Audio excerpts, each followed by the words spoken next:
Nous ouvrons à présent la page sportive de ce journal avec vous, Amidi Arasouba, bienvenue. Merci Pierre. Comme chaque jour, depuis le début de la Coupe d'Afrique des Nations de football, vous nous faites un clin d'œil sur ce championnat qui se joue au Cameroun. Alors aujourd'hui, votre focus nous amène sur le coût des différents stades de cette Coupe d'Afrique des Nations de football 2022 au Cameroun. Alors, afin d'organiser des compétitions internationales ou des événements culturels, certains pays n'hésitent pas à construire ou à rénover des stades. Alors aujourd'hui, notre tour d'horizon nous amène au Cameroun qui organise la 33e édition de la Coupe d'Afrique des Nations et au Sénégal. Débuté donc le 9 janvier.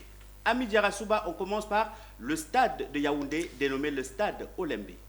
Effectivement, on parle du stade Paul Biya. Il a une capacité de 60 000 places et a coûté 249 millions d'euros, ce qui fait approximativement 164 milliards de francs CFA.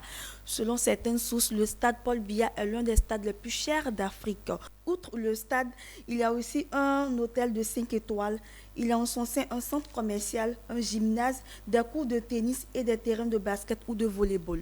Je rappelle pour nos téléspectateurs que tout ce que vous venez d'énumérer autour du stade Olembe de Yaoundé n'a pas encore été construit et que le stade seul est fonctionnel en ce moment. On poursuit Exactement. par le stade de la réunification, c'est à Douala. On part à Douala pour parler du stade de la réunification qui a coûté 97 millions d'euros, un peu plus de 64 milliards de francs CFA. Notons que le financement a été assuré grâce à des contrats signés par des banques britanniques. Toujours à Douala, on parle également du stade de Japoma.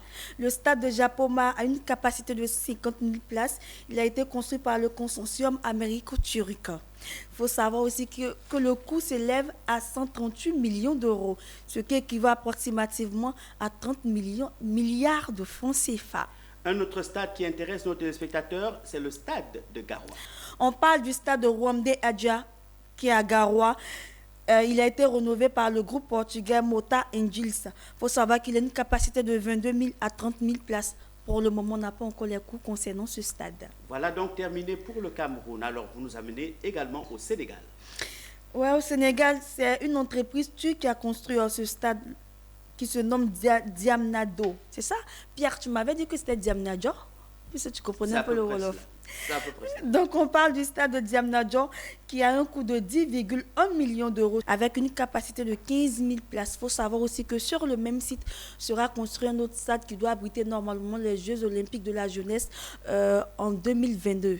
Merci pour cette tour d'horizon de l'actualité du sport. Vous nous avez donc parlé des coûts des stades de football de la CAN et au Sénégal. Effectivement,